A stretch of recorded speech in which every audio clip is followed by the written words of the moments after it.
Assalamualaikum warahmatullahi wabarakatuh. Om Swastiastu, Shalom, Namo Buddhaya, Salam Kebajikan. Sebelumnya izinkan saya memperkenalkan diri dulu. Perkenalkan, nama saya Najmul Reza Lutfi, saya dari SMA Negeri 105 Jakarta.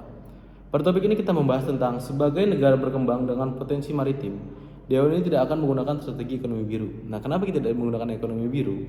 Jelasin dulu ekonomi biru itu apa sih? Ekonomi biru adalah strategi pembangunan ekonomi nasional yang mengandalkan sumber daya kelautan atau potensi maritim yang dimiliki oleh suatu negara. Kenapa kita tidak menggunakan ekonomi biru itu? Padahal yang kita tahu dari Sabang sampai ke Merauke itu kita kaya akan dengan sumber daya lautnya gitu kan, dikelilingi pulau-pulau, terus juga ada laut yang sangat kaya di situ. Cuman sayang sekali negara kita belum bisa memanfaatkan yang ada di laut itu, belum bisa memanfaatkan dengan baik. Kenapa? Karena masih sering terjadi yang namanya ilegal pengeboran minyak yang ada di laut, terus juga ada yang namanya illegal fishing yang itu pun merugikan negara sampai puluhan triliun yang kita tahu semua. Kerugian negara sampai puluhan triliun. Nah, kenapa bisa terjadi hal-hal tersebut, tindakan-tindakan ilegal yang merusak ekosistem yang ada di laut? Kenapa bisa terjadi? Karena peraturannya tidak ketat. Peraturan mungkinnya ketat, tapi penerapannya yang tidak dijalankan dengan baik sehingga tidak memberikan efek jerak kepada yang melakukan tindakan-tindakan ilegal tersebut. Kalau kita mau menerapkan ekonomi biru, kita harus bisa mempertegas, membuat jera yang melakukan tindakan-tindakan ilegal tersebut, dan itu sangat lama jangka waktunya. Mungkin di sini saya akan bisa lebih cenderung kita bisa menerapkan ekonomi hijau dibandingkan ekonomi biru. Kenapa? Lebih bagus ekonomi hijau menurut saya pribadi. Itu lebih sangat bagus banget. Nah, wacana terkait ekonomi hijau berawal dari keprihatinan akan konsekuensi sistem ekonomi yang kian merusak lingkungan. Terus juga menyita keterangan di Taman Resmi United Nations Development Program atau UNEP. Ekonomi hijau didefinisikan sebagai ekonomi yang rendah karbon, hemat sumber daya, dan juga inklusif secara sosial. Nah, kita bisa menerapkan ekonomi hijau bukan? Kita juga hemat biaya, terus juga hemat sumber daya alam, terus juga itu juga rendah karbon. Dalam konsep ekonomi hijau, pertumbuhan lapangan kerja dan pendapatan bisa dicapai lewat investasi publik dan swasta. Caranya dengan menggunakan infrastruktur dan aset yang dapat memangkas emisi karbon dan polusi, meningkatkan efisiensi energi dan sumber daya, serta mencegah hilangnya keanekaragaman hayati dan ekosistem.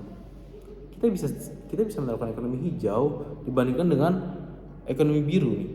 Kita kalau menggunakan ekonomi hijau itu bisa bertahap dan itu pasti jangka panjang. Karena sebelum kita ke laut, kita dulu nih di dasarnya dulu nih, di yang ada di daratan dulu. Itu kan juga sangat kaya sekali, akan gunung, terus juga lahan pertanian. Itu juga sangat luar biasa gitu ya, kekayaan yang ada di negara kita ini, negara Indonesia. Terus juga dengan kata lain, pertumbuhan ekonomi dengan konsep ekonomi hijau diharapkan bisa sejalur dengan tujuan pembangunan berkelanjutan, sustainable development. Hal ini tak bisa dilepaskan dari pertumbuhan penduduk yang cepat dan berdampak langsung pada pertumbuhan ekonomi serta konsumsi sumber daya alam. Nah, kalau kita menggunakan ekonomi hijau, kita dapat menghemat sumber daya alam. Tidak yang harus terus-terusan yang kita ambil, terus juga tidak harus terus-terusan kita bor sampai merusak ke dalam inti bumi tersebut. Jadi kita masih bisa menerapkan sistem ekonomi yang sangat ramah lingkungan bukan?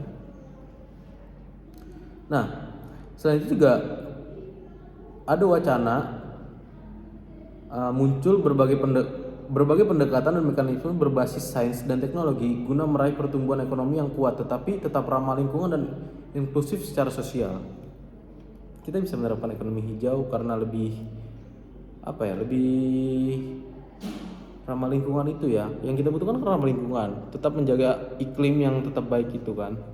Biar kalau kita terjadi yang namanya kalau kita menerapkan terjadi ekonomi biru, itu kan yang ada terfokus hanya di laut saja kan. Padahal kita tidak bisa seperti itu. Kita harus terfokus-fokus juga sama yang lainnya pada masyarakat yang masyarakat butuhkan gitu. Contoh lain dari praktek ekonomi hijau adalah menggunakan bahan bakar non fosil yang tak menghasilkan bahan zat karbon gitu kan. Pada tahun 2030 nanti Sweden mentargetkan bebas bahan bakar fosil dan di sektor transportasi.